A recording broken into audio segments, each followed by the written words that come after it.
Yeah, sipping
Good morning, everyone.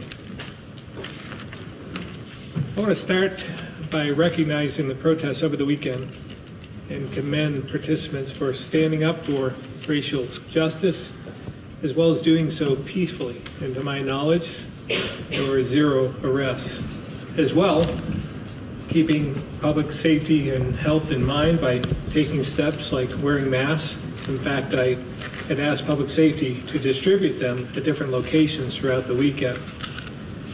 I also want to recognize the situation in St. Johnsbury last week, where we saw a troubling video with a young woman falling down the stairs after contact with an officer. I saw that these two met over the weekend, made amends, and joined together to highlight the important message of these protests. And I thank them both for their leadership. Moving on to today's announcement, just over a month ago, we opened outdoor recreation, something that's important to Vermonters and one of the reasons we love this state. But this didn't include organized sports, and I know how difficult this has been. Kids have been cooped up and away from their friends for months, and it's not so easy for adults either.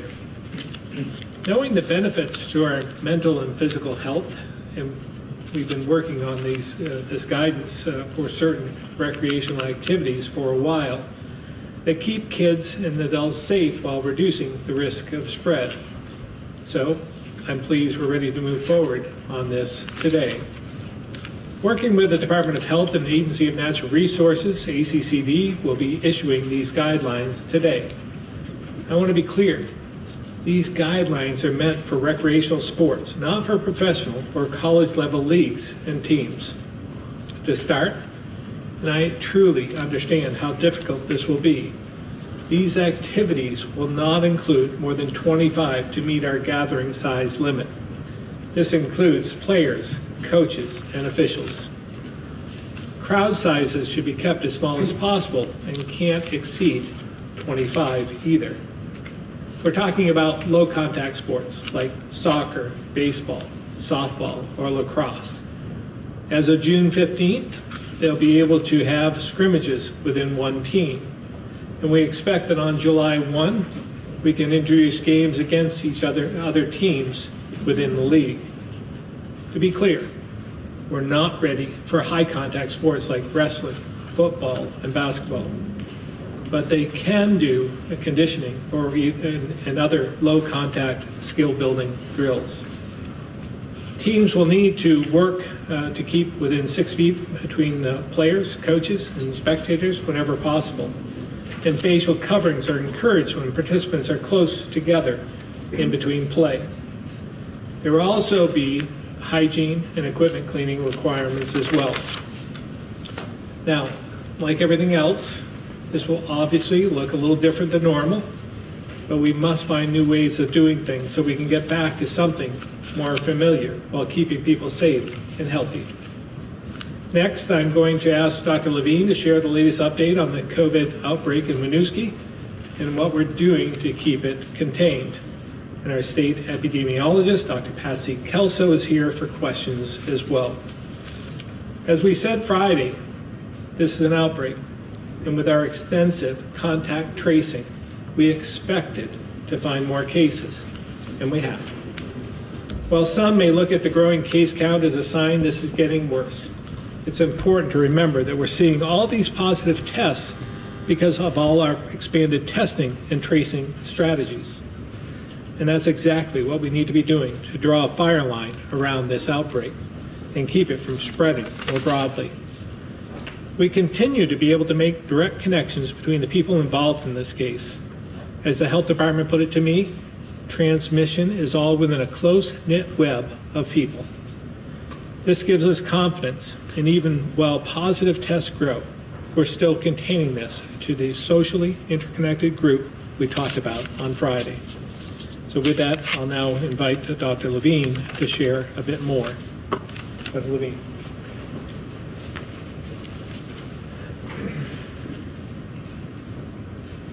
Thank you, Governor.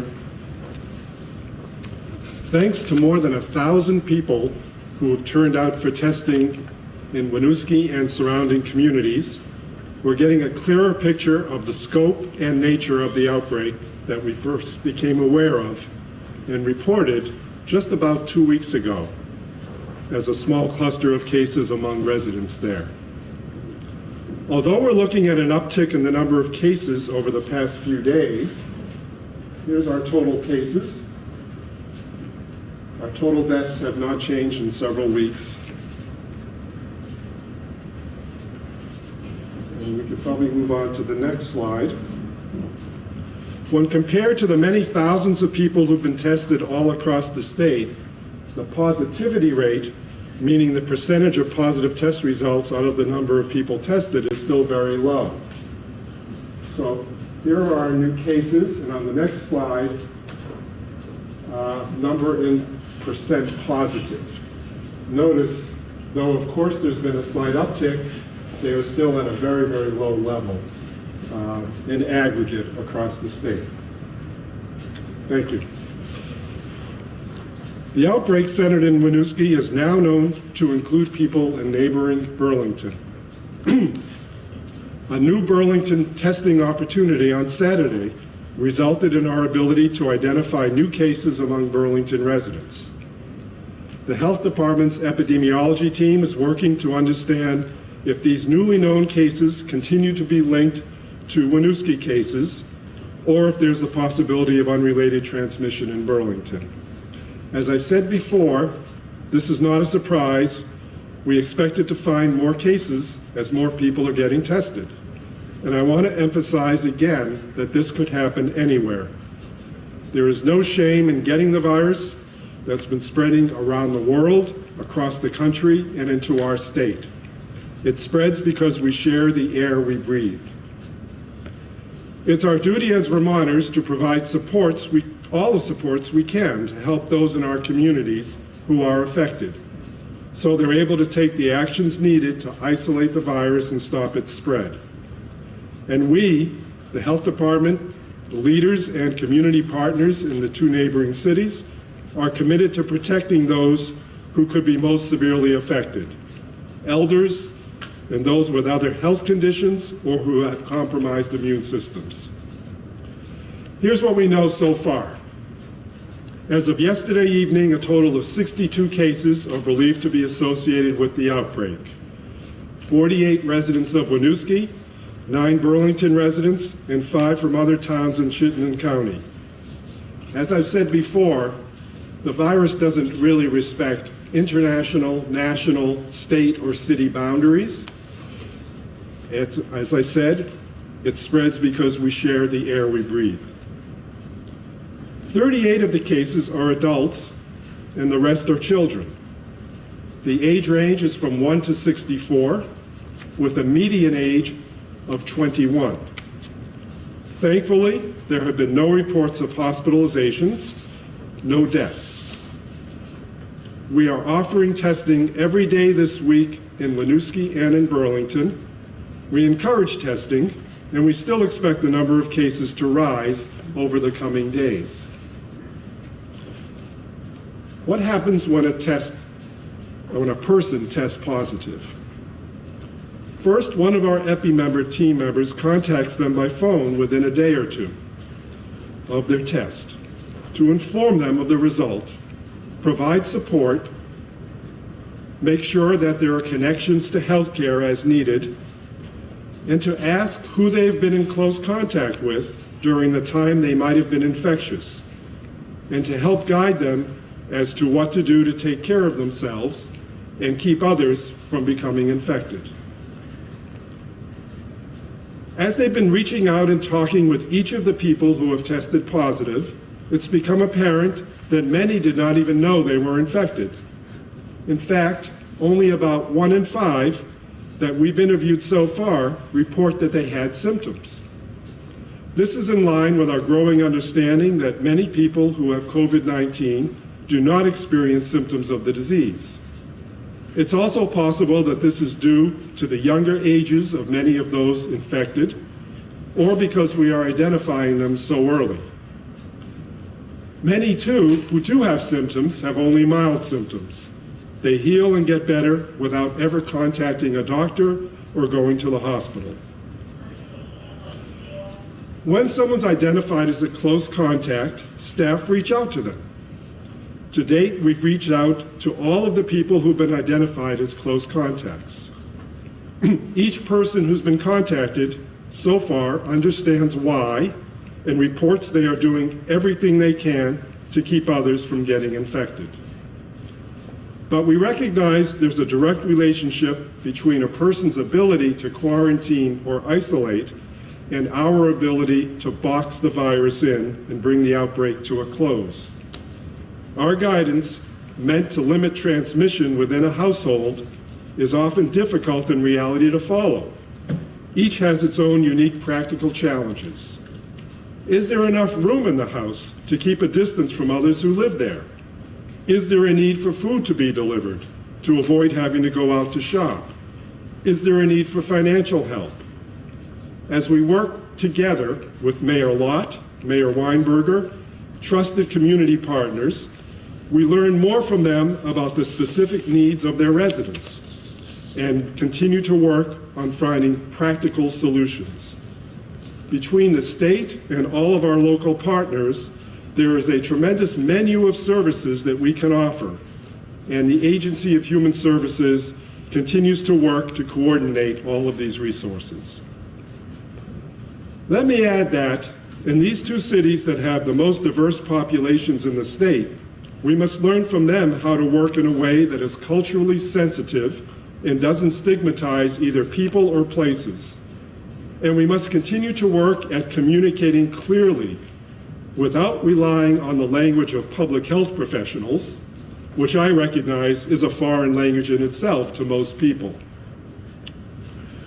Let me now reassure everyone, no matter who you are or where you live, you can still walk the streets of Winooski and Burlington or any other community in Vermont. But please continue to take the same precautions we have been advising all along. Wear a facial covering. Keep a 6-foot distance from others. Wash your hands a lot. And of course, if you're feeling ill, stay home. If you have any of the symptoms of COVID, call your doctor's office and ask for a referral to testing. If you need a refresher in what those symptoms are, please go to our website for that and all other information, healthvermont.gov.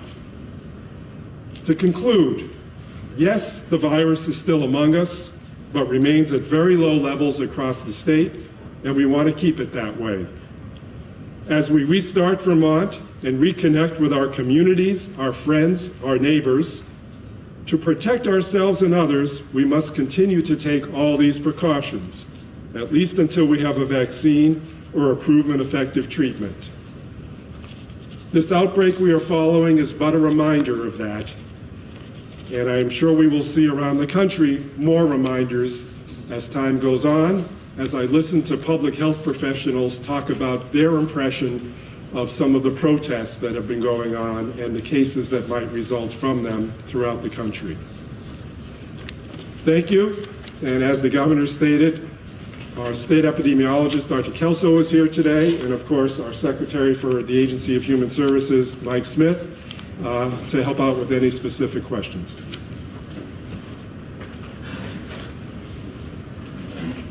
We'll now open it up to questions. All right, thank you. So a few weeks ago, Governor, you mentioned that the state is working on guidance for long-term care facilities and potential outdoor visitation for family members. I guess where are we with that guidance and what can we expect? I might ask Secretary Smith to answer that. We're working on it as we speak, but Secretary Smith.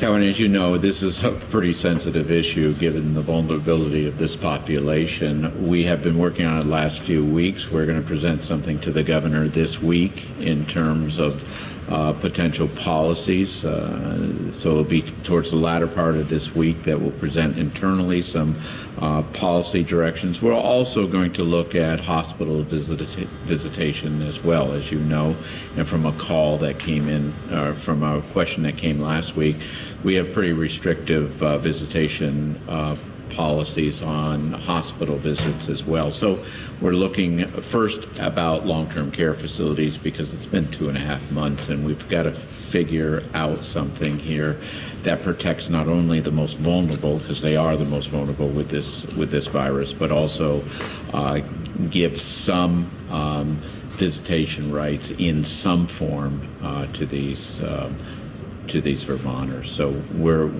we hope to have something to the governor this week. And then I guess just a separate note, we're about a week out from some of the protests that we saw in Burlington. I guess this for Dr. would be, I mean, how soon will we, if we see a spike, how soon will we see that, and what would it look like? Yeah, this is actually the perfect time to have ramped up testing in Burlington this weekend and the days that are ensuing.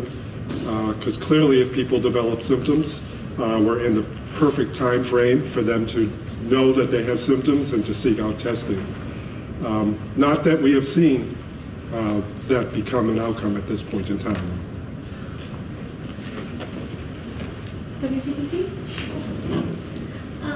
Governor, you talked about obviously sports can resume today, but not college sports or any organized professional leagues.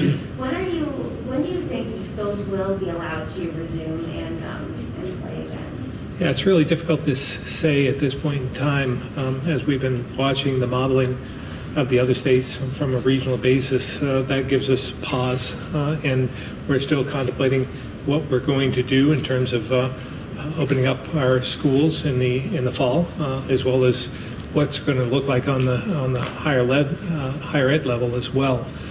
So these are all areas that we're contemplating, working on, but we have to walk before we run, and thinking that opening up recreational sports to Little League and some other women's and men's league, softball, for instance, would be a good first step. But we're doing it in phases. We're going to open it up a week from today, or the 15th, and then just internal scrimmages and so forth amongst the team, and then hopefully by July 1 allow for interleague play. So that would be a good first step, and then we'll see where we go from there. But we're obviously trying to do everything we can to open up other areas as well. But we can see on the national level they aren't moving any quicker than we are. This may be for Dr. Levine or yourself, Doctor. For folks who may not be as, I guess, I don't know how to say it, but it's different now from the beginning of this virus, where you have breakouts and you can now sort of isolate those. What kind of assurance or a clarification could you give to folks out there who are really worried about either going to Winooski or going to Burlington, or even just going down their own street in their own town? Thank you for that question. We are in a very different place in Vermont than we were back in early April when we had larger numbers of cases. At that time, we did not have capacity to do lots of testing for anyone who wanted or needed it.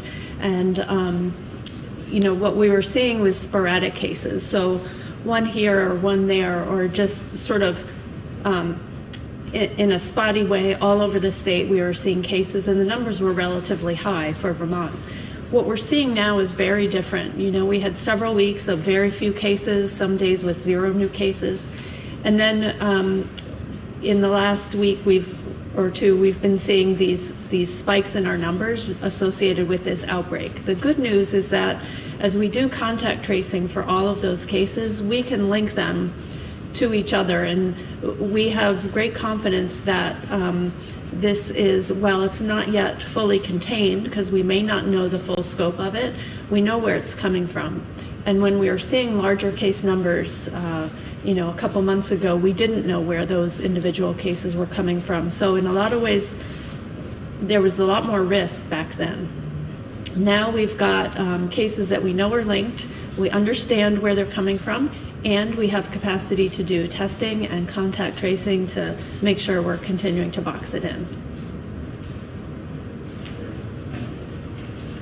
All right, moving to the phones. Tim, Vermont Business Magazine. Hi, good morning, Governor. I suppose you've seen the economic package that the legislator's working on by now. On the one hand, it looks like they're going to have upwards of a $90 million package to you by the end of next week. On the other hand, it looks like the total money they're talking about is well short of what you have proposed, both in phase 1 and phase 2, and more strict on what the companies could receive. And I was wondering if you could comment on that. Well, a couple of things. I know that the House and Senate have different versions, so I'm not sure what will come out. But I think it's important for us to get the money out the door as quick as possible, even if it's the 90 to 100 million next week. That would be important because it's going to take us at least 3 weeks to get after passage and signage to put people through the process and businesses through the process of knowing who gets the grants and so forth, and then getting the checks in their hands. So that's important. If that's all they can handle at this point, let's move forward. I am concerned, though, that they're not committing the entire package, the 400 million, to this desperate need that businesses have. And I hope that businesses will be vocal about their needs, but at the same time, again, I want to make sure that we get money in the hands of businesses as quick as possible and others. But I think the entire picture is fairly bleak, so we should act accordingly. All right, thank you. Mike Donahue, The Islander. Good morning. Maybe this is for Secretary French. In light of recent protests where social distancing was not being followed or crowd limit sizes, there appears to be some confusion about upcoming local voting on school budgets and other issues, and more specifically, the ability to have the traditional informational meetings where residents can do their question and answers the night before, often the night before the vote, formal vote. What is the maximum attendance allowed currently in a gymnasium or a town hall if people are kept 6 feet apart in chairs or bleachers? And what are the school districts or even towns being told by your agency? And how many budgets are still out there, you know? Mike, we can refer some of that to Secretary French, but you know, the crowd size mass gathering is at 25 at this point in time. We encourage doing so by video and making sure that we have those teleconference moving forward. But at this point in time, it's 25 in those settings. Secretary French. Yeah, good morning. Thanks for the question, Mike. Yeah, we've been largely falling back on the Secretary of State's office to provide guidance on holding those meetings we call elections. You know, we haven't necessarily put out separate guidance as the agency on how to proceed. I believe as of a few weeks ago, there were approximately 19 school budgets still outstanding. I believe 1 or 2 of those have taken place, so somewhere between 15 and 19, I think, are the number that are still outstanding. How do you balance that? Go ahead. No, I was just going to say I would ask Dr. Levine if he has anything further to ask in terms of the limits on the size of those gatherings.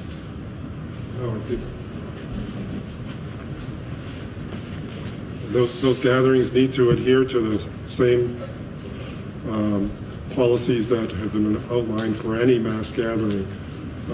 But, you know, so much business is being conducted on platforms such as Zoom that people are learning to make them successful.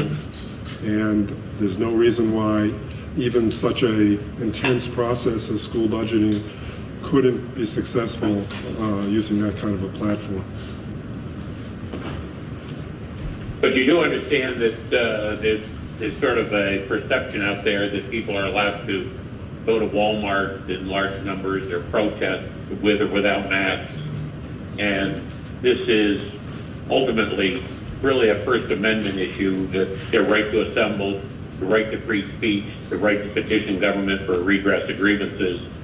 And this is being restricted to 25, but yet people can shop at Walmart and so forth. I mean, I guess that's where people are having a problem with this.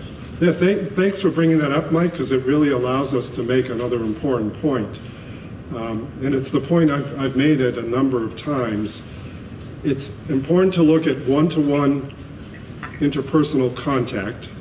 It's important to look at the intensity of contact from the standpoint of how long a time that's occurring in a confined space, indoor versus outdoor. And then it's also important to look at sort of the density of contact, meaning how many people at once.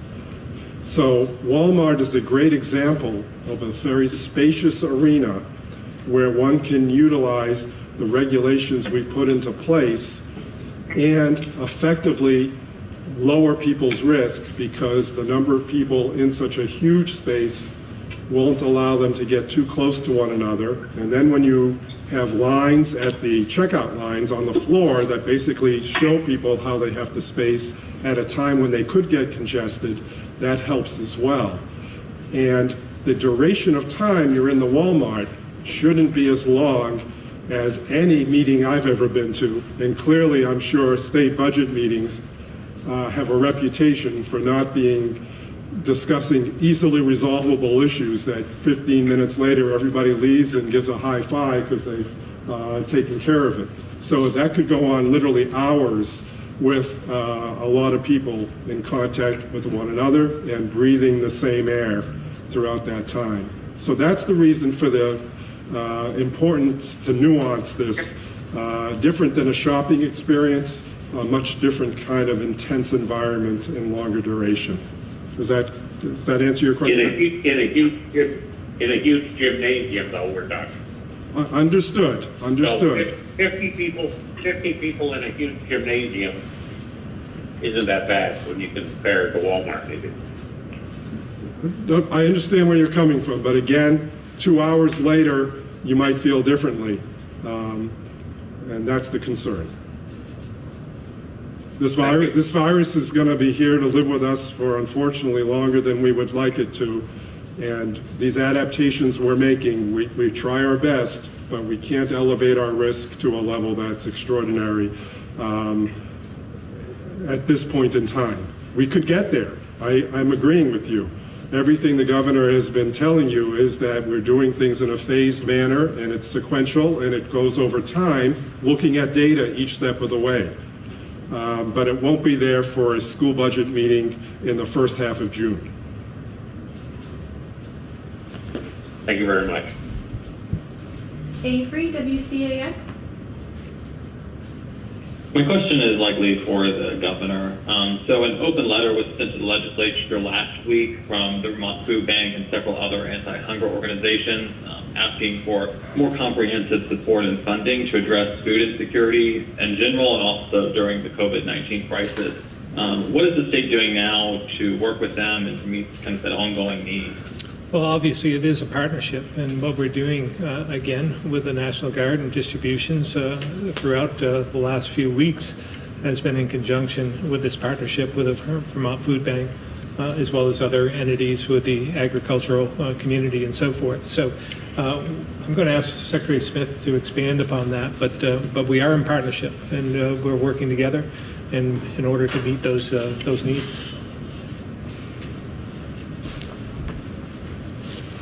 Thank you, Governor. And Avery, our work is to provide food for those who need it in this crisis, and that's what we've been focused on so far, is getting food to Vermonters across the state as quickly as possible. And as you know, we're thankful for the work that is done through our State Emergency Operations Center to set up and organize the drive-through events, and also appreciative of the National Guard and the Vermont Food Bank to setting up these distribution events across the state. But we have to eventually focus on sustainable options to make sure that Vermonters have access to the food needed for themselves and their families during this unprecedented time and beyond this unprecedented time during social and financial upheaval. Vermont is fortunate to have a system and communities that look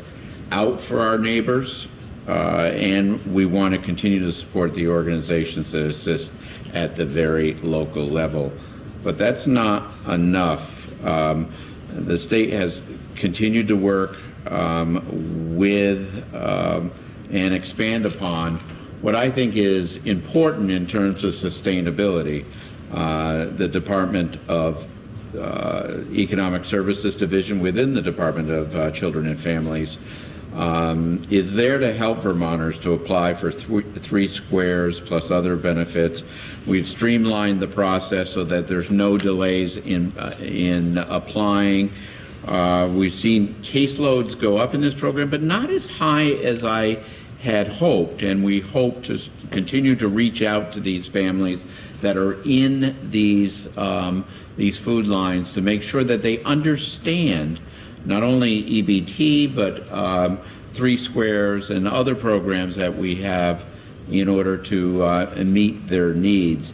We've also enhanced pandemic payments for this Three Squares Vermont program as well. And in March and April, we sent out over $6.5 million in additional benefits for their kids in these programs to the recipients of Three Squares. We're also seeking and hopeful to receive approval from the USDA for additional benefits in June and July. We've also partnered DCF through the Agency of Human Services with the Agency of Education to provide food benefits equal to $387 per child for students receiving free and reduced lunch. And we've also partnered with online retailers as part of the nationwide pilot to allow recipients to use their Three Squared Vermont benefits online to purchase eligible items in contactless delivery methods. There, just as I went and looked through the agency, the Department of Disabilities, Aging, and Independent Living have expanded their eligibility for home delivery meals during the pandemic, and there are no current waiting lists for home delivered meals in Vermont through that program. We also are doing a lot in terms of since COVID-19 hit us, all area agencies on aging and Vermont Center for Independent Living have reported serving more people. The bottom line is this: the food distribution. The food distribution that's going on that you're seeing is not going to go on forever, and what we need to do is make sure that people are getting the food, those that qualify are getting the food that they need through these various programs that we have. I looked at the bump in caseload in both Three Squares and EBT, and excluding March, the last week in March and the first week in April, we have not seen the bumps that I would be expecting, the uptick in those programs. So the bottom line, thank you, Avery, for the question. The bottom line that I'm using is please reach out to the Economic Services Division so that we can make sure that we are able to sustain this level of need through the various programs that we have, and also making sure that we can move back to the food bank system, which is critical. These regional food banks, which are critical during this time as well. So a lot has gone on. A lot more we need to do in making sure that it's sustainable as we move to these existing programs that will help Vermonters. Thank you. Greg, the County Courier. Hi, Governor. I first wanted to acknowledge Secretary Mike Smith. I am under the understanding that his support staff did reach out to the caller that I spoke about on Friday, so I wanted to acknowledge that. I did want to quickly follow up on Mike Donohue's question. Dr. Levine, you said that because people are in contact with each other for a shorter period of time, say at Walmart, than they would be in a gymnasium, that would be safer. But I'm a little confused too, because if we're talking about contact tracing, it'd be a whole lot easier to reach out publicly and say, hey, if you went to this meeting on, June 9th, there was a positive test, you may want to be careful, as opposed to, hey, somebody at Walmart tested positive a week and a half ago. If you've been to Walmart in the last 10 days, you might want to be careful. It seems like there's a little bit of an easier way to do contact tracing if you were to be talking about a meeting versus people roaming around shopping. Just a reminder, Greg, we have put limitations on almost everything, whether it's retail or interior dining, exterior dining, and so forth throughout the economy. So we put limitations on everything. In the gatherings that we're talking about, everyone's in masks coming in at the same time and then leaving at the same time. So and there for longer periods of time. So it's more difficult than the casual passing than when you're in contact for a longer period of time, especially in those situations. Dr. Levine. Yeah, thanks for this question. And I'm going to turn the contact tracing part over to Dr. Kelso. But what I want to impress upon you is just because we have the power of contact tracing and can contact trace doesn't mean we want to actually do that. So the goal is to provide the Vermonter with the lowest degree of risk possible at the time that we try to allow Vermonters to do more and to re-engage again in their state, in their communities, in their businesses, etc. So it's really a matter of balancing risk. I'd rather not have someone be in a gymnasium with 200 people for 2 to 3 hours, getting into sometimes vociferous discussions about school budgets and increasing the respiratory rate and breathing a lot more, and put them at risk of potentially contracting COVID and then having to do the contact tracing. Sure, we can do that very effectively because you're right, we'll know who was in the gym for that period of time. But should we actually expose someone to that risk in the first place is the question. And that's why we're doing this on a very graduated basis of increasing gathering sizes incrementally. Dr. Kelso?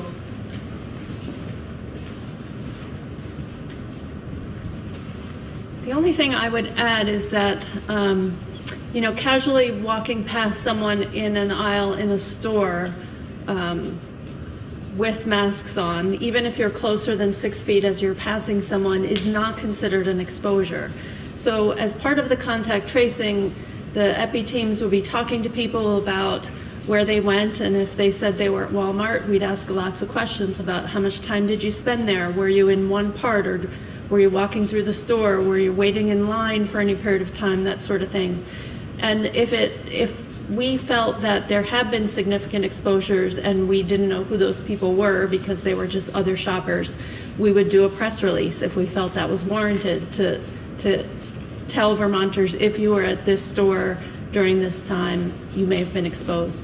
But the bottom line is we're still in stay home, stay safe. We're allowed to be out and doing more things in small group sizes, but that doesn't mean we should be if we don't need to be. So go to the store, gather with folks as you need to, but if you don't, then stay home and continue to take all the precautions we've been talking about all along, wearing masks, keeping 6 feet or more apart from people, and frequently washing your hands.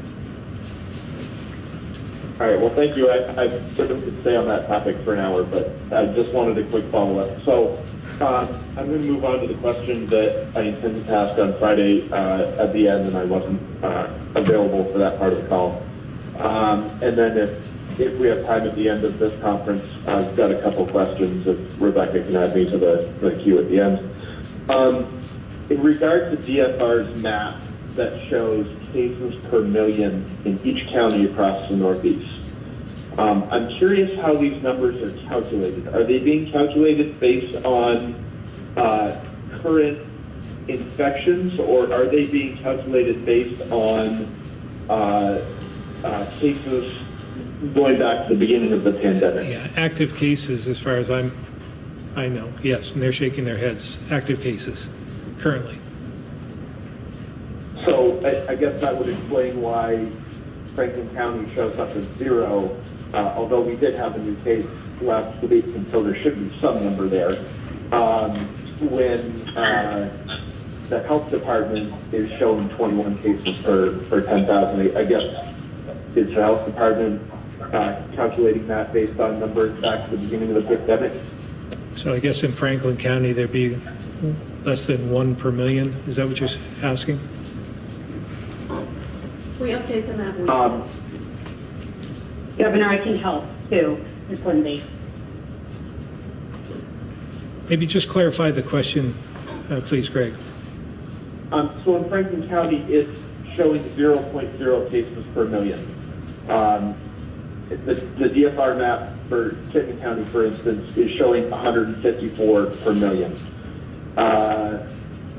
It just seems like Franklin County should have some number there. We're the only county in the state that is showing up as 0.0. I think, even though we did have a case last week. I think it's updated weekly, so maybe that person dropped off, but I'll let Dr. Kelso answer that.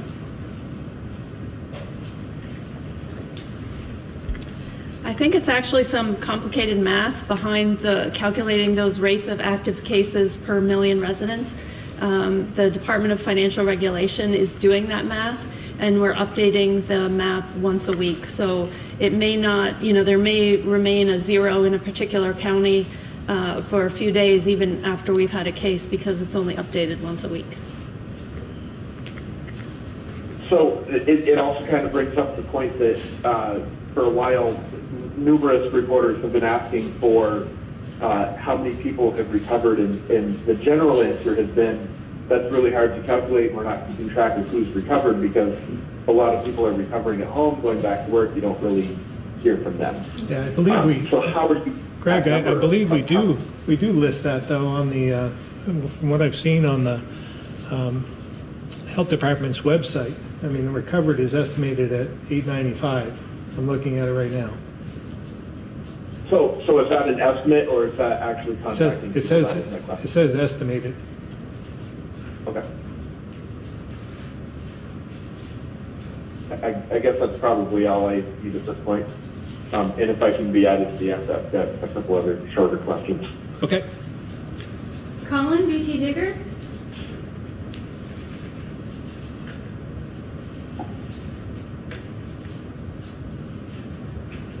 Yeah, good morning, Governor Scott and everyone else. I was wondering, Governor, if you could talk about the promotion of Michael Harrington and sort of, there's been a lot of frustration recently, certainly, towards the Department of Labor, so sort of how that might have factored into your thinking.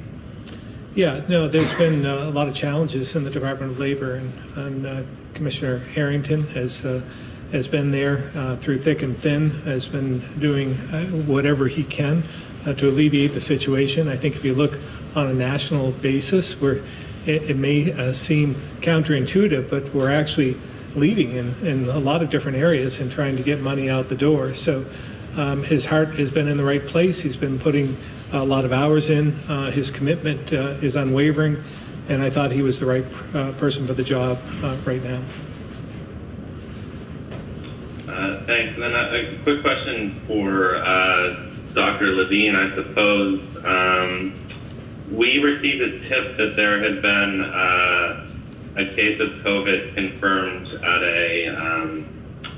Genesis facility in Rutland. I was wondering if that is true or not, and what's being done about it.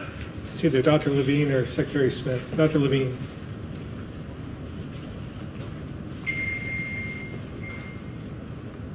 Can you name the facility that you were talking about? Just We were told it's the one that's operated by Genesis. I think it's called the Rutland Health and Rehab Facility. Okay, so I am aware of a single case in one facility, but I hesitate to be conclusive about using the word case. Because it's an individual that has had numerous tests done, was hardly in the facility for any period of time. And I just want to use this as a moment to provide a little education regarding our policy regarding people in facilities now.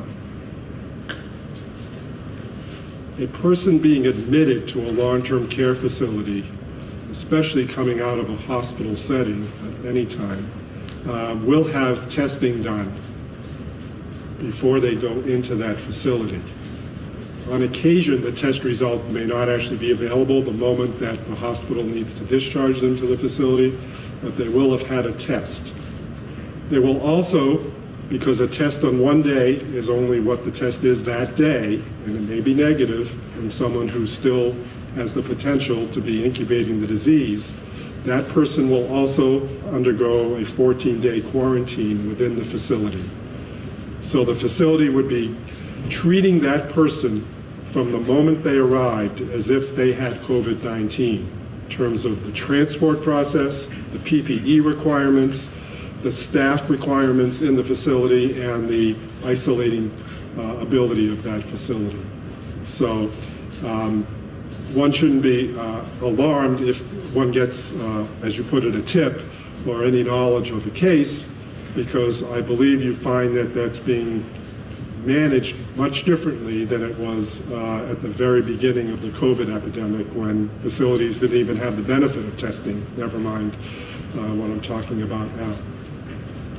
Okay? So I know you talked about being hesitant to use the word case, but you talked about if facilities that a single case sparks facility-wide testing. So is facility-wide testing happening at this place in Rutland? Yeah, it actually is, yes. And facility-wide means residents and staff. But again, in my hesitancy to use the word case, again, I'm a physician, and I haven't seen the patient, examined their medical record, anything. I'm just aware of a testing history, and it's always important to be able to correlate that testing history with what's in front of your eyes as well. And what's the name of the facility where there is testing happening? Mountain View. Mountain View. Mountain View. All right. Thank you very much, Dr. Levine. Sure. I'm all good. Joe, Barton Chronicle. Hello, Governor. Is the plan presently to renew the state of emergency when it expires on June 15th? Yeah, at this point in time, obviously, we need a way to unwind this and start to open up more activities throughout the economy. So it would be my thought that we would extend this state of emergency as a vehicle to do so, but get to a point where it's just a vehicle and not some of these broad strokes that we're taking. So we're working as quickly as we can, as safely as we can, as methodically as we can, to continue to open up the economy. But we need a way to do that. So at this point, it's a mechanism for you to be able to say, for instance, it is safe to go from 25% occupancy to 50% occupancy, but without the state of emergency, there would be no basis for you to make any recommendations on that. Yeah, that's correct. And otherwise, we'd have to go through the legislative process, and our assumptions are that they are going to be going on recess during the next couple of months. And we've seen it takes a little while to get something through the legislature, as we've seen with the economic package. So we can't rely on that mechanism. So it's easier with a state of emergency just to use as a mechanism or vehicle to do so. I know these are big assumptions, but assuming that the trends continue as they have been recently, and bearing in mind the possibility of continued outbreaks here and there, how long do you anticipate, in the best case, continuing the state of emergency as a vehicle? Yeah, as you mentioned, that would be very, very difficult for me to contemplate. Again, we want to do this as quickly as possible. This isn't something that's conducive to our economic health, and we need to do whatever we can to continue to open up, but we have to do so in a safe manner. So hard to determine what the pace will be, but we're doing so as quickly as possible. Thank you very much. Chris Roy, Newport Daily Express. Yes, good morning. Joe just asked my questions, so I'm all set. Thanks. Thank you very much. Kat, WCAX. Good morning. So the Winooski outbreak, you mentioned there were a couple dozen children who have tested positive. How does that jive with the studies you referenced last week about the lower likelihood of children being able to get and spread the virus? And does this Winooski outbreak and what we're seeing there give you some pause on opening childcare in schools? Dr. Levine. I'll take the first part, and I'm sure I'll get some help in the second part. So I don't think it is at odds with the previous literature I had cited, because again, this is within a household, and it's still quite plausible that the adults in the household had the initial infection and that the children are testing positive because they've been in close quarters in the same household. Again, this isn't a research study that we just did. This is just what's our experience with these households that have both adults and children who are positive. What I was quoting previously was actual research that actually tracked people, and so we have a little bit better idea of who came first, who came second, and the lack of spread in settings like schools, actually, from some of that research, with an infected person who happened to be close with many other classmates in the schools. So I don't want you to get the idea this research is by any means complete, and obviously, like everything with the pandemic, we only have months of experience, so there'll be more research coming out along those lines. But that's sort of where we are at this point. I have to, before I turn it over to Secretary Smith regarding the child cares, I have to just emphasize how successful all this time period we've been through has gone with the child care system. Numerous child cares have been open, have been taking care of children of essential workers, and things have gone very, very well. And we're not aware of any illness, if you will, that this led to. So that gives us plenty of encouragement. I would say that that's not just true of Vermont as well. Other states are experiencing similar positive things, but I'm sure we could find negative if we look hard.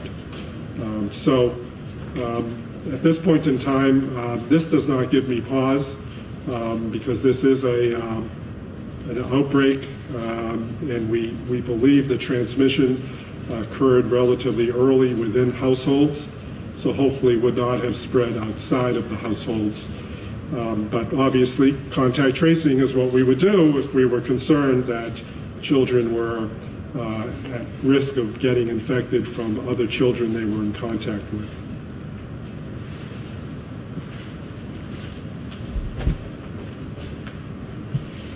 Kat, the commissioner stole my thunder here. At this time, we don't see any reason to change policy based upon what we're seeing in Winooski. for all the reasons that the commissioner had talked about. So we'll continue to watch these cases as we move forward. But right now, we don't see any reason to change the policy that we have in place right now. So were most of these children asymptomatic?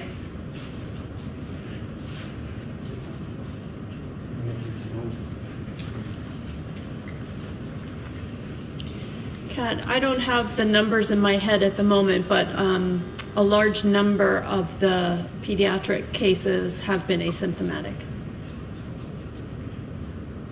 Got it. And maybe this would be a good one for you. Many families are multi-generational. They live in the same space.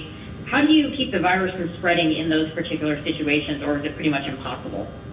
It's not impossible, but some families, depending on their living situation and the size of the space and the size of the household, may need help with either isolating a sick person or quarantining asymptomatic people.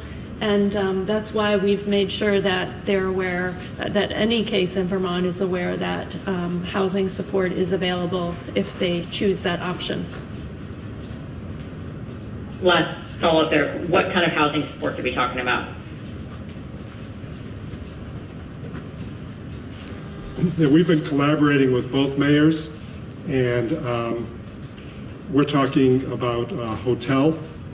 So depending on if the person actually is a positive already, but is interested in being isolated from other family members, or if the individual is only at risk and would like to be quarantined and specifically avoid getting infected, we have a system to enable them to leave their home and be provided with not only the housing, but all the other essential services that they might need. So that's really a major part of not just this outbreak, but sort of our approach in general to illness in the era of COVID, and making sure especially that the most vulnerable, if they're not infected, but they might be at risk because of where they're living, have access to supports that we just described, so that they don't become a test positive case. Because you're right, there's a lot of people living in homes that are multi-generational. So everyone concerned is interested in protecting the most vulnerable in those homes. I want to clarify, because I think a couple people are trying to figure out one of the comments you made. Did one of the, or more than one of the children in this case, have contact with other children in the community that are not within that family unit? My impression is they may have had contact with children in other family units that are part of the outbreak, but not, at this point, we're not aware of other important contacts community-wide. Got it, thank you. Chris, Brattleboro Reformer.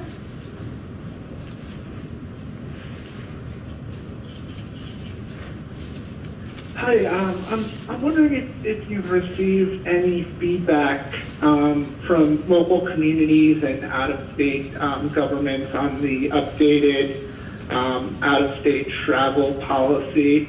I'm just wondering if we might be expecting some tweaks in the coming weeks. Thanks. I have not heard anything officially at this point in time. I've been having communications with the Governor of Maine, Governor of New Hampshire, Governor of Mass, but I haven't heard from anyone else. My hope, again, is there's some reciprocity. I know they're working on some initiatives within their own states, but at this point in time, we haven't come to any conclusion. But this has been fairly new. Again, we put this out starting today, so I expect we'll have some more communication with them as we move forward with our process.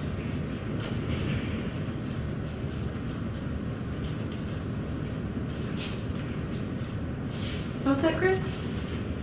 Yep, thank you. Thanks. Liam, VPR.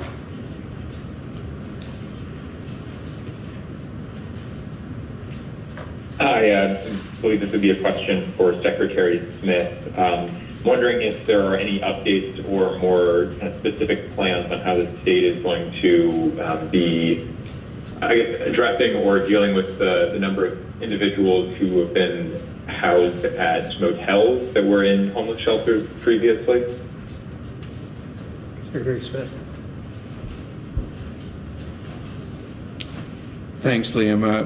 I spoke a little bit about this last week. Currently, because we had to shut down the shelter systems during the onset of this pandemic, we had to find a place for most of the people that usually use the shelter system, plus other systems that are out there for homelessness.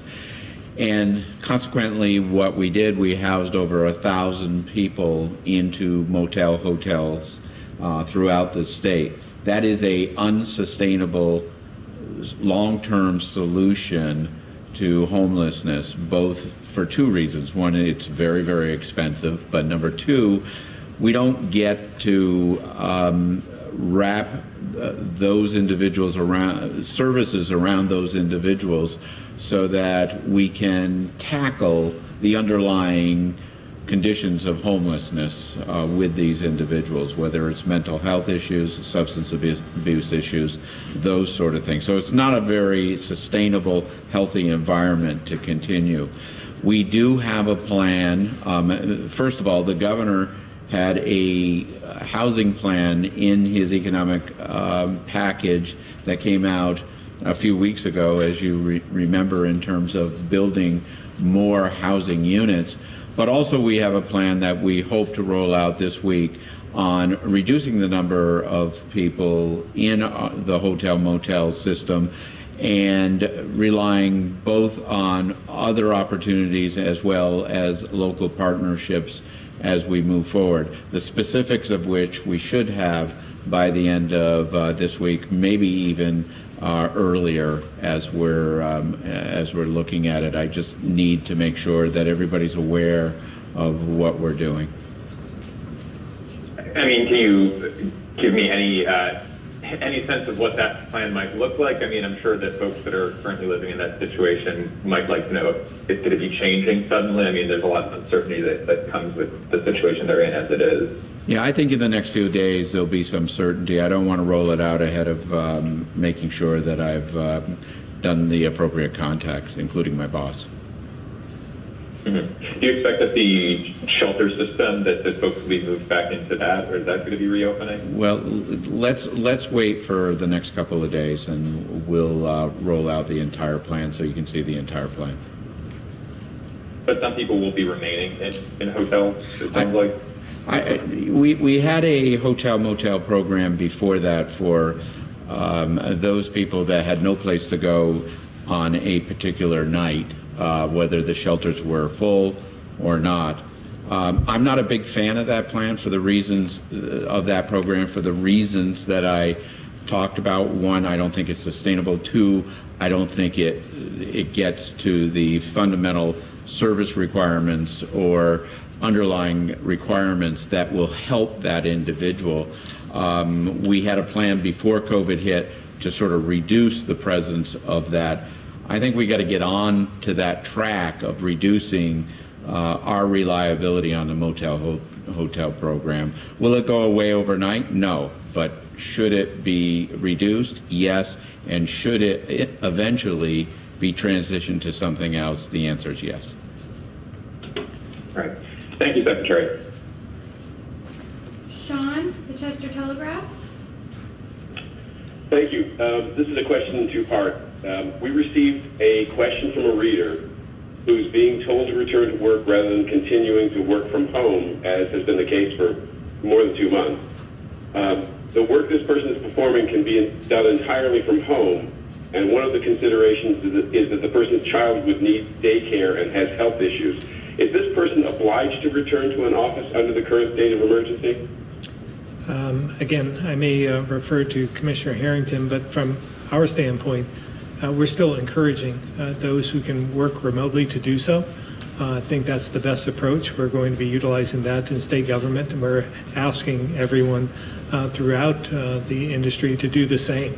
to make sure that we're not congregating when we don't have to. So remote working is preferable over other methods. As well, for those who don't have childcare, it becomes an impediment from that standpoint for not being able to return to work. So it puts the employee in a tough position, and maybe not a tough position because they have to take care of their family. So, Commissioner Harrington, do you have anything to add to that? Sure. Thank you, Governor. So I'll speak in generalities because I don't know the specifics of the case or the situation and haven't been able to validate anything. There are a couple different points that you mentioned, but I think it really all comes back to whether or not the employer is allowing the individual to work from home, if they are asking someone to return to work, and as long as the conditions within the workplace are safe and conform to the requirements, if an employee chooses to exercise their right to stay home to care for a loved one, to stay home because of a child care issue, then there are a couple different factors at play. One being, are they eligible for benefits? Or two, do they have a right to turn down the return to the office offer and still keep their job? They are afforded certain protections under the Family First Relief Act, including family medical leave. And so there may be a situation where they are eligible to exercise that right, which ensures them the ability to stay home.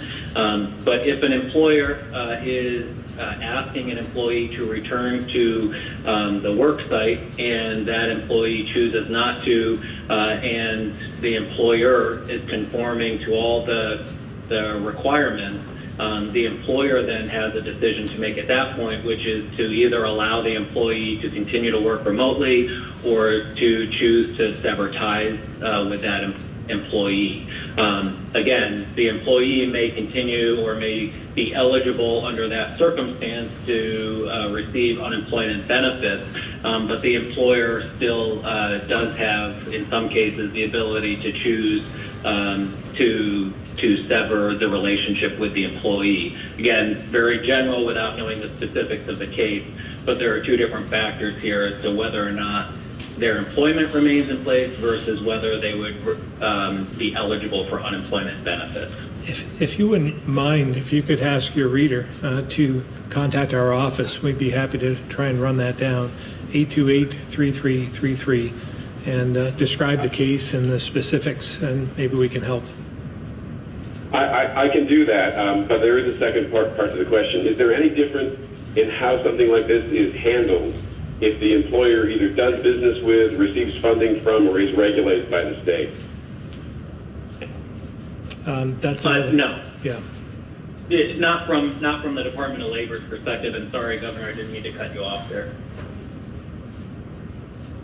Yeah, again, in the executive order, we are asking those who can work remotely to continue to do so. If you could have that person, we might be able to have the answers to those questions as well, if we could understand the specifics.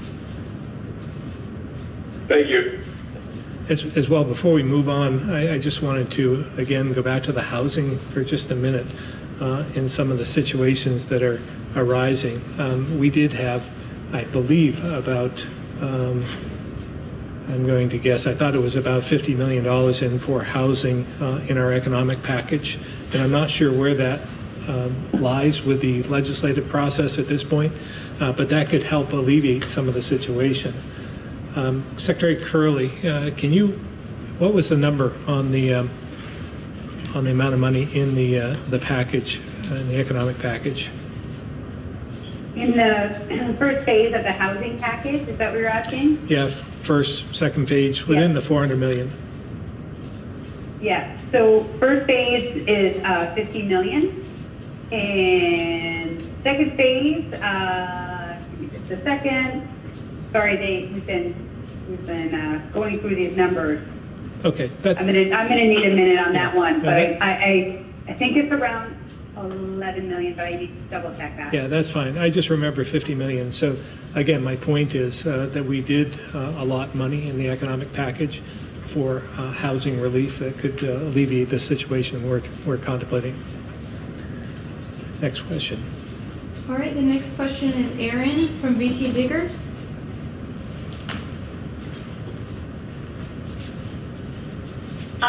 Maybe I missed this number, but do we have an updated total on how many tests have been conducted at the sites in Winooski and Burlington?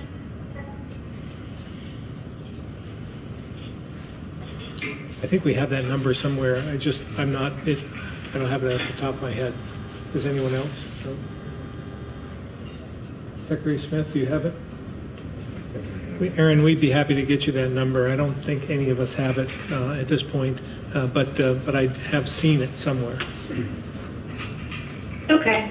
I was curious to know if, the new data that we have on this outbreak and how it was transmitted, the number of people with symptoms, the age of the people with positive, if that is kind of the potential to change our testing philosophy and how we conduct tests, where we do them, what criteria. I know that, we've expanded testing vastly, but I was just wondering if there was plans to change it even further. I'll let Dr. Levine answer that, but I think it confirms our strategy, actually. I think what we're doing is seeing that we're able to connect with this pop-up testing and going to different sectors and different areas that we're able to determine what's out there. So I think it's just confirms that we're doing, the approach we're taking is appropriate. No way I can disagree with anything that's said, and I'll only elaborate. One thing that is very different, and it's partly because of our abilities now, our capabilities and our capacity, but it is a new approach, if you will, is that every contact is being offered testing. Now, it doesn't change our initial behavior because a contact that's a significant contact needs to be exercising quarantine. But at the same time, rather than just see if they potentially develop symptoms, watch their course, etc., testing is an integral part of that. But in terms of our overall testing philosophy, it's been as broadened as one could broaden it, while at the same time making sure that we have the capability to do targeted testing when needed. So this is a great example because obviously with an outbreak, we want to expand testing as much as possible around that outbreak, and you're seeing the results of that play out. Likewise, we've talked earlier about returning college students and the need to know, especially when they're coming from potentially higher affected areas with COVID, to have a testing strategy in place surrounding them. We've now brought up the issue of testing around protests, et cetera, et cetera. And of course, long-term now, we've been doing testing in facilities, whether they be a long-term care facility or a correctional facility. So we've been very broad in that, as well as allowing Vermonters who are asymptomatic and just want to know what their likelihood of having infection is. And what we've learned is, of course, testing lots and lots of Vermonters. You saw my slide on the positivity rate of tests. We've had very few Vermonters surprisingly show up infected outside of an outbreak situation, and their positivity rate remains very, very low. So we know that across the state, while viral suppression is occurring, we also know that the virus is still among us, or we wouldn't be seeing the cases that we've been talking about to date. So we want to maintain our ability to be as nimble as possible every time there's even a hint of an outbreak, whether it's a community or a facility of any sort. And that will continue to be our strategy, along with targeting vulnerable populations. So long-term care facilities, even without an infection in the facility, correctional facilities, as you've seen played out these past few weeks, even when there's no infection in the facility, making sure that all those who we would consider more vulnerable or in contact with the public more, whether they be healthcare workers or others, make sure that they have opportunities to be tested. Thank you. And Aaron, I got an answer for you. Sorry, this is Rebecca. The Department of Health texted me in response to your other question about total tests, so I have that. June 1st through June 7th, Winooski and BTV collected 1,027 specimens. 1027? Yes. Okay, thank you. And just to kind of follow up quickly with what Levine said, you mentioned targeting vulnerable populations. Is there any discussion of expanding the definition of vulnerability to include low-income communities specifically? Dr. Levine. That has not been in the traditional definition of vulnerable for the purpose of COVID. Obviously, though, people in such a community have the opportunity to be tested with our numerous pop-ups that have appeared. Secretary Smith would like to add to that answer. Okay.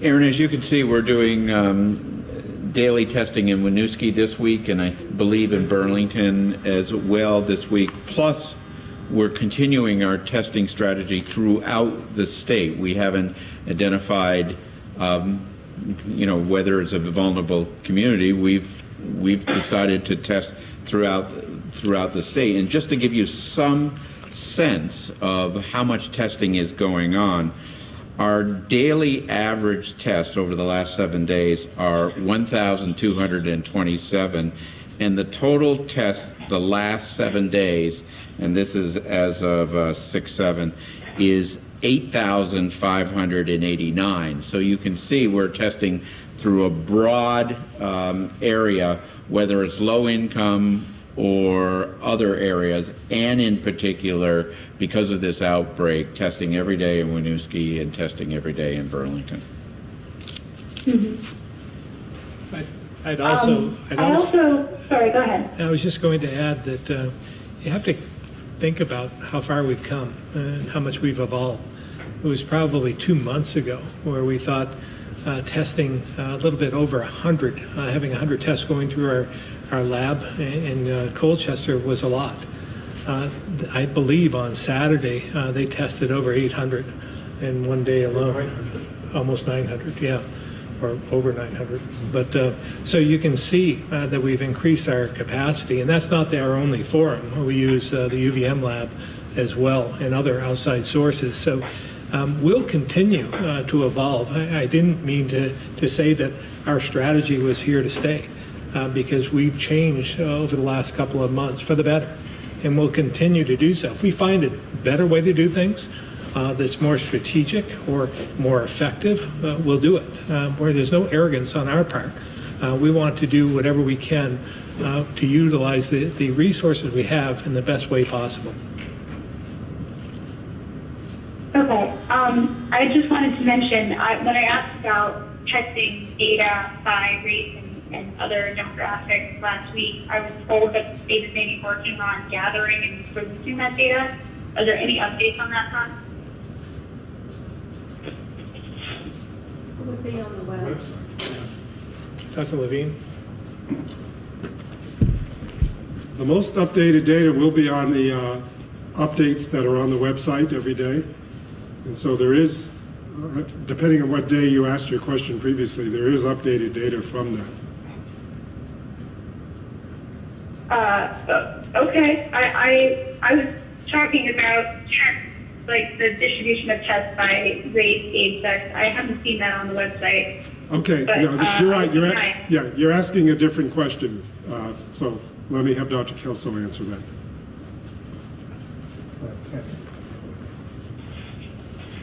I think some of what you're thinking about is in the weekly update, which is on our website, and I think it gets updated every Friday.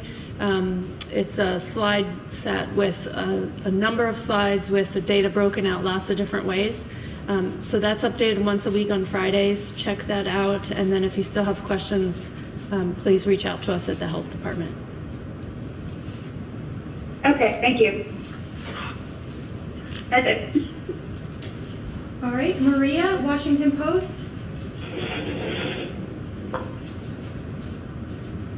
Good morning, everyone. Thank you very much for this call. I want to talk a bit more about what you learned about the Winooski outbreak. I mean, obviously this happened when you still had a lot of precautions in place. So what did you learn about how it spread? Like, was it at a barbecue, a church, a soccer game, childcare, sharing among family members? Or did they not have adequate information? Were there language barriers? What can you help the public understand about how this can still spread so easily? Yeah, Dr. Kelso.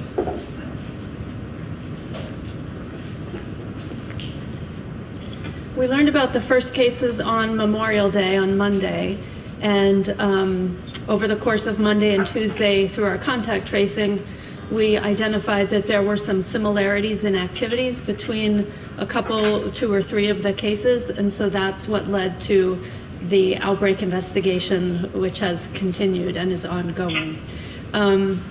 So like 2 kids went to a soccer game together or something, and then it maybe spread to or adults went to a soccer, like just something general, but just to help people understand how it can spread.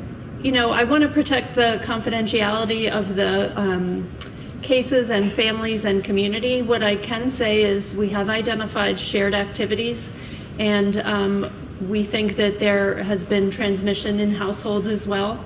But this is, you know, through our contact tracing, we've identified that we think this is a pretty well contained situation or outbreak. And while the case numbers may go up because there may have been exposures, you know, in the recent days even, we don't think this is something that we'll see pop up all over the state as, you know, cases that are coming from this that we can't tie back to it. So we're pretty confident that through contact tracing, we're getting to the place of boxing it in.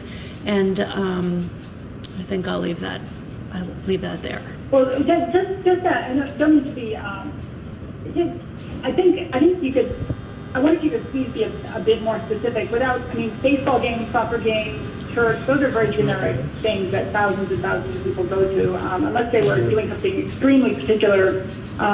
Is there something a bit more that you could say about how this spread? Because what strikes me every time I go out into the street is that, you know, people wear masks, but they come very close to you, or people misinterpret the rules because there's health officials who understand things much better than the layperson are not really that specific. I just wonder if you could tell us just a bit more about how this spread. You know, a religious activity, kids playing together, just something very general that won't, you know, violate their privacy. Yeah, I honestly have not been involved in the contact tracing myself. The team is doing that. So I honestly don't know the answer of what specific activities may have happened. All I personally know is that there were shared activities of, I think, several different types, including, we think, transmission within households. I see. So it was like when they say it's a social group, it was friends, relatives who spent time together and didn't realize that there was an infection among them, and that's how it spread. Is that as close as we can get to that? Okay. Thank you for that. I also just a couple of other quick follow-ups. In the Winooski case, how many people did your contact tracers reach out to as part of that, roughly? I believe there are 62 cases and 62 contacts. I see, that's the total, okay.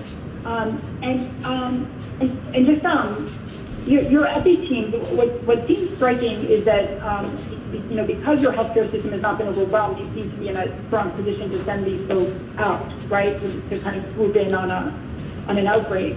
But I wonder, how many outbreaks can your teams actually handle at once? At what point could this virus outrun you in Vermont? Yeah, that's a very reasonable question.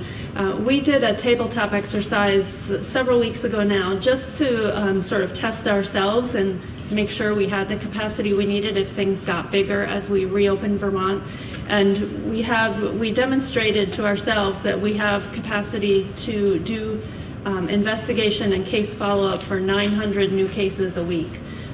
So we are certainly within our current abilities and could, in fact, respond to outbreaks in multiple settings at the same time. Wow, thank you. And just one last question, please. Dr. Levine, I think you said that you hadn't had any new deaths in several weeks, but I have your last death on May 28th reported. So is it just more than a week, or is it? I just wanted to clarify that statistic. So that's 11 days. I'll stand corrected at 11 days. No, that's okay. I just want to make sure we have it right. Thank you. Thank you all. Yeah, that was number 55, though, which hasn't changed. Thank you. I'm all set. Thank you. Thanks. Yeah, thank you. Lisa, the Valley Reporter. Hello. I know that visitors coming to Vermont from out of state are asked to drive straight through and avoid stopping, but sometimes a pit stop is required, and I'm wondering if there is a plan to reopen the welcome centers and rest areas in the state so that people can have proper hand washing facilities versus a poor toilet. Yeah, great question, and we have been talking about that, but I didn't know where we stand at this point in time. Maybe Secretary Young, are you on the line? Do you have the answer to that by any chance? Governor, yes, I am on the line, and we have been talking about reopening government consistent with your orders, and the recent order on Friday to allow for traveling. It has prompted discussions about when we can safely open those and staff those up. Great, thank you very much. Definitive answer at this time. Thank you. Thank you. Thank you. Wilson, AP.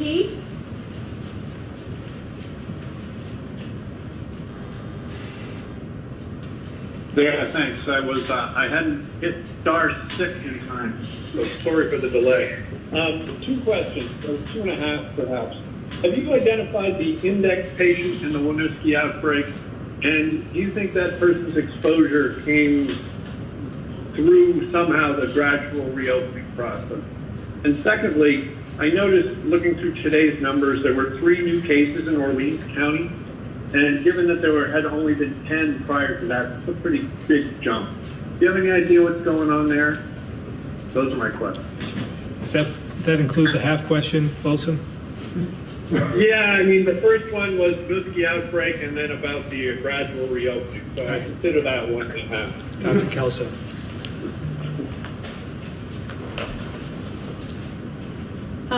I wish we could say that we knew for sure who the index case was and where they got their exposure. We have traced back through the, many conversations with many cases, and we think that the first cases that were reported to us on Memorial Day may have had exposure even at the very end of April. Just through tracing back their contacts and their contacts. But we don't have a definitive answer and likely never will on where that first case acquired their infection. There are sporadic cases that pop up around the state as we do more testing. And then, the 1.5. Orleans, thank you. I don't know, I can look into it. I will say that we shouldn't be alarmed. Well, percentage-wise, it is a large increase going from 10 to 13. We're still talking about just 3 cases. And, it only takes 1 case to start an outbreak. So we'll certainly be careful in our contact tracing. But 3 cases is not a large number that causes alarm. Okay, great. Thank you. I might also add, because of the increased amount of testing and the pop-ups, that we may see more cases because we're uncovering more cases because of this increased capacity. All right. Okay, again, thank you very much. Andrew, Caledonia Record. Yes, good afternoon. Wilson asked one of the questions I was going to ask about Orleans County, so if you do find any additional information about that, please share it my way as well. I'll ask of the governor then, in your opening statement, you referenced the protest in St. Johnsbury and the subsequent follow-up between the protester and the officer. I'm wondering if you can speak a little more about what takeaway you got from the initial incident and what message should Vermonters draw from that follow-up. Yeah, it was really a touching moment when I saw what happened, because as you might imagine, this is a very, very tense moment for many.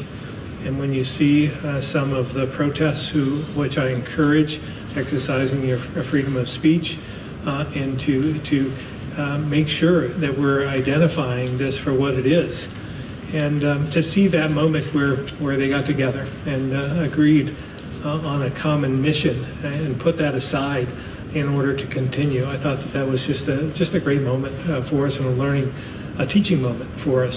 So I think we can all learn something from it, and I believe that the law enforcement again did what they could under the circumstances, and I think the individual, the young woman as well, stepped up and saw that there was a broader good that could be developed as in the aftermath. So again, I thought it was just a great moment, great teaching moment. Okay, thanks a lot. Thank you. Brittany, Local 22. Hello, just a two-part question here. I was wondering if the governor has considered postponing the plastic bag ban. The law is supposed to go into effect July 1st. I'm just wondering your thoughts on that. And then also we've heard from a couple grocery stores saying they've had to order an abundance of plastic bags since the pandemic, and they're worried that they're gonna have too many once things start to open up more and they can start to use the reusable bags again. So just thoughts on that, and if you think if you'll postpone the law. Yeah, a couple things on that, and I may ask Secretary Moore to weigh in as well. But first of all, we've been through this before. It doesn't. Dr. Levine has stated that they don't believe that there's transmission through some of the reusable bags. So we'll continue moving forward with the law that's been put into place. But I believe as well, for those who have bags left over after July 1, they can use them up. It just means that they can't put any more into stock or into inventory, as far as I know. Secretary Moore, am I correct on that?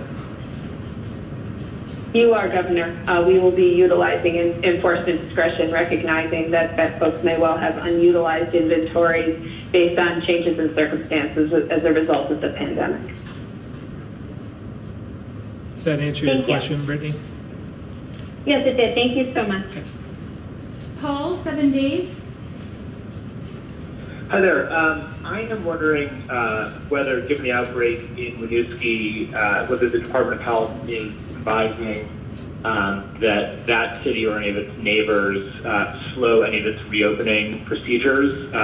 Wondering if there's any specific directives to those cities from the department. If not, what would it take for such measures to be paused or halted? Yeah, Paul, I'm going to refer to Dr. Kelso and Dr. Levine, but I did state on Friday as we were reopening the inside dining and so forth that we were in contact with Winooski to see if they wanted to push pause. I have not heard that they do at this point in time. They were working with the Department of Health on that, but maybe there's an update from Dr. Levine or Dr. Kelso. Not really an update. I mean, we obviously endorse anyone who wants to use discretion. It's a municipal leader, but at the same time, what we're looking for that would perhaps give us the ability to advise them better would be if this was an outbreak that seemed to be flowing freely through a population at large, and there was a significant degree of community transmission occurring. But we have not seen that to date. And obviously, this is an evolving situation, and those are the things we're watching for on a daily basis, and the reason we're doing as much testing as we're doing. We want to use data and science to advise, and not just emotion, if you will. Thank you. Thank you.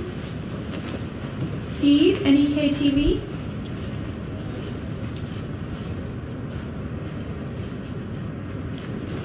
Can you hear me? I can. Governor, two quick ones. Now that the cat's kind of out of the bag with regarding demonstrations, what's to stop someone from, say, having a demonstration for 300 people with, say, a wedding in the middle?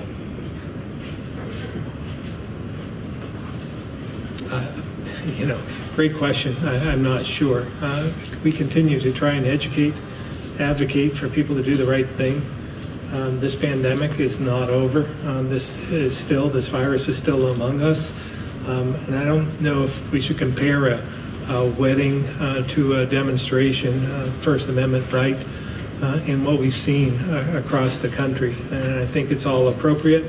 We want people to do so safely. That's why we distributed masks to people over the weekend to make sure that people were safe and had masks if they didn't have masks, that we would provide them, because I think it's important to try and do both. So I don't know if I'd put weddings in the same category, but we would still advocate for no gatherings over 25 at this point in time. We're hoping to open that up further as time goes forward. But we've asked for people to be creative as well, and we've seen a lot of creativity in terms of some of the graduations, high school graduations, and you could do the same for a wedding as well. Just be creative and make it a once in a lifetime experience. Hopefully, a once in a lifetime. Okay, and when I had asked about the authority for you declaring the state of emergency, your people got back to me and gave me 20 VSA, Section 8, 9, and 11. And when I asked you about subsection 13, number 3, about termination, that a local select board could terminate the event if necessary, you replied that you weren't a constitutional scholar. Neither am I, but just from reading this, could maybe your people get back to me about the subsection 13, number 3, about localities having the authority to terminate the emergency if they see fit? Yeah, I don't believe they can do that in this state, but I will have our general counsel reach back out to you. And I think we did end up jumping in and answering your question, because I had gotten a text from his legal counsel that day, Steve, and it's a statewide emergency, so municipality can't act on their own to have something be less strict or to terminate on their own. It's a statewide emergency under the governor's authority. I'd be happy to have our general counsel reach out to you, Steve. Great. Thank you very much, Governor. Guy Page?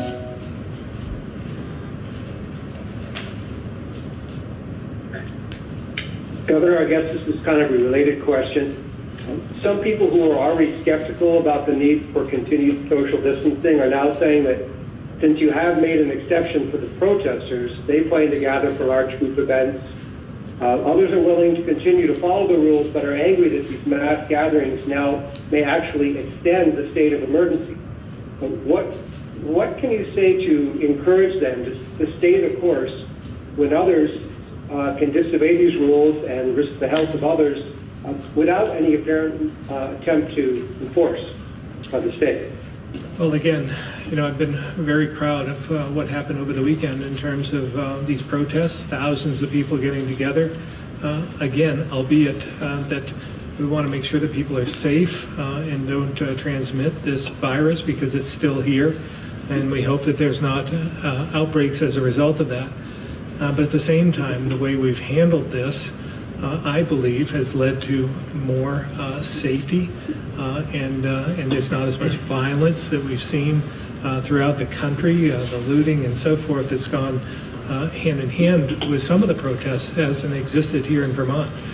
Again, when I saw thousands of people here at the State House, and then what went on throughout many communities in Vermont, and not have a single arrest or anything close to, it gives me great faith that we're doing the right thing. And I understand the frustration of many that we'd like to get back to normal, but these aren't normal times, and we have to take this one step at a time, making sure that people are able to communicate their frustrations. Black lives do matter, and we need to face this and reflect on this. This is, again, a moment in time when we have the opportunity to do something better for society, and I believe this is the time to do it. And I think that the way they're doing it, or at least the way they've done it here in Vermont thus far, is an example for the way things should be.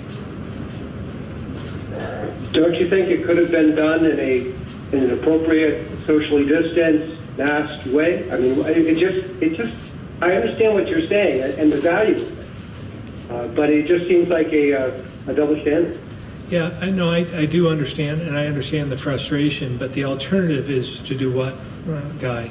To start mass arrests, to disperse, to see what we saw in Washington was a affront to everything that we stand for, and that's not the way to handle things. And I think we did, and we're doing the best we can with the situation we have at hand. Obviously, we wish this pandemic wasn't going on at the same time as this situation. But again, we'll have to do two things at once, and we're trying to keep people safe, but also to realize that change is needed. And I believe that having these protests, exercising their right to make sure that their voices are heard, takes priority over that, unfortunately. Thank you. All right, Greg, I know you wanted some more questions. It's almost 1 o'clock. This group has a lot of work to do, so go ahead, but please keep it brief. Thank you, Brittany. There was a little ambiguity that I heard from a restaurant owner about the guidelines that were sent out on Friday. Are restaurant owners still required to take down the names and, I think, telephone numbers of their clients? That might be a better question for Secretary Curley. Are you still on the line? I sure am. Yes, so restaurant owners should be taking down the names of the person who's making the reservation and a phone number. They don't have to take down every single name of everybody at the table, but the person that makes the reservation will hopefully remember who was with them if there's a reason to trace this back. Okay, and they're required to take reservations. They can't take walk-ins. Well, if somebody were to walk up and there's not like a line gathering, the idea was that we're trying to prevent, congregating in a line.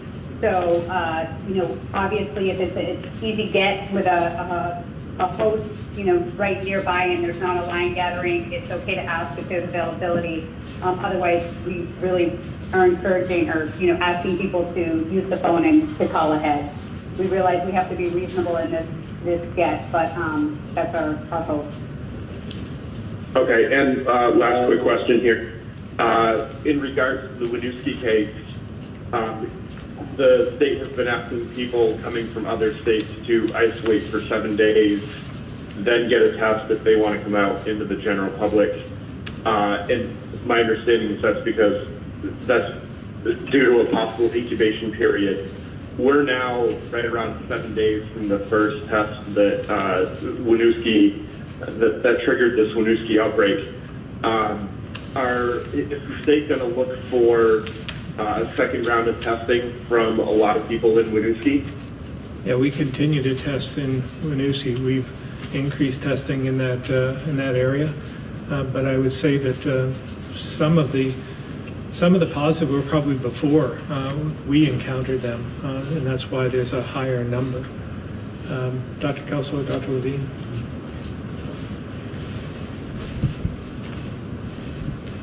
Yeah, great question. The rationale behind the 7 days and then being able to get a test and get out of quarantine early is based on an exposure that would have happened before they got to Vermont, and then it's been 7 days. The challenge with the Winooski outbreak and any outbreak is as there's ongoing transmission, you can never be sure when someone's exposure was. So they could have been exposed at the time the first case was exposed, or they could have been exposed 2 days ago.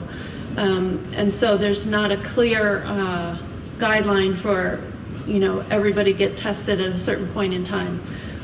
What we typically do with outbreaks is say that we can declare an outbreak to be ended once there have been 2 full incubation periods for that pathogen with no new cases. So if the incubation period for COVID-19 is 14 days, we would wait 28 days. And once we go through 28 days with no new cases in a row, then we would say the outbreak is over. So will the state be asking people in Winooski to go through a second round of testing if they've already been tested once? Or at least encouraging it? So you mean if they've been tested once and they're negative? Correct. Yeah, that's a good question. Not necessarily. I mean, we can make sure testing is available for people who want it, and certainly if people develop symptoms, they should be tested. But if we're not seeing new cases, then there's not an indication that people need to continue to be tested forever. Well, thank you, and I appreciate the extra couple minutes for those clarifying questions. With that, I appreciate everyone tuning in, and we'll see you again on Wednesday.